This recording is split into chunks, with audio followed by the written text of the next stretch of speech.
Jangan sampai Anda itu kita meninggalkan Alkitab. Kadang-kadang ya, ironisnya, waktu saya dalam masalah, dalam penderitaan, atau ngalami apa, dalam pergumulan, kita itu memang harus sengaja seret kaki kita ke arah firman. Karena secara naluri Adam dan Hawa, kita itu maunya pergi dan meninggalkan. Alkitab itu biasanya the last resort atau alamat terakhir yang kita buka. Itu pun nggak tentu dibuka.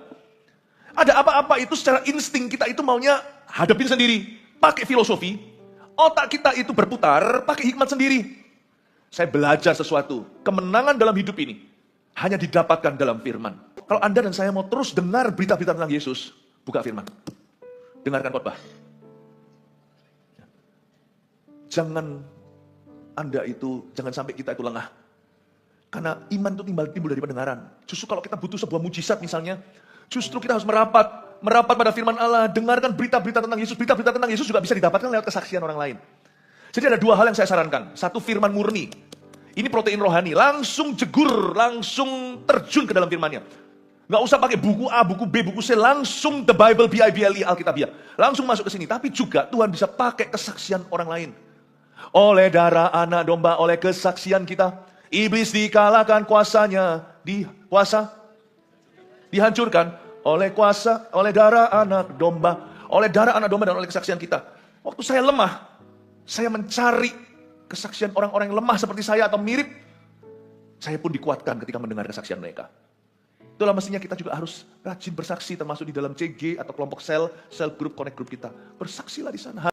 Alkitab ini adalah berita baik, kabar baik. Injil adalah good news. Jangan jauh dari ini.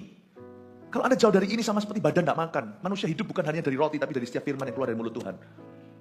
Meskipun firman ini tidak ada di mulut Tuhan, seolah-olah sekarang ada di tangan. Firman ini kan jadi buku. Tapi setiap kali Anda membukanya, Tuhan masih berbicara. Karena Tuhan itu hidup. Jadi kalau Anda buka halaman Alkitab, ya, termasuk orang yang membacanya sistematis, pasal per pasal, saya selalu sarankan untuk membacanya secara sistematis, supaya Anda bisa tertakar pertumbuhan. Dan waktu kita buka halaman Alkitab ini, saya yakin Tuhan itu hidup. Waktu kita baca, ini kita bukan baca buku, tapi Tuhan akan berbicara kepadamu. Pasti ada sesuatu yang kau baca, keluar dari mulut Allah, fresh grace, pagi hari itu. Dan ketika lewat khotbah seperti ini dijabarkan, pasti ada sesuatu yang fresh grace, sesuatu yang segar, rumput yang segar, ya, fresh, ya, yang Tuhan pasti akan remakan pada seseorang yang beda dengan orang sebelahnya. Soalnya kita pernah nggak kalau kita mendengar firman soal rasanya seperti disindir, seperti disinggung, padahal ya pendeta pengkhotbahnya nggak tahu siapa aja di antara hadirin, apa yang dialami, nggak tahu.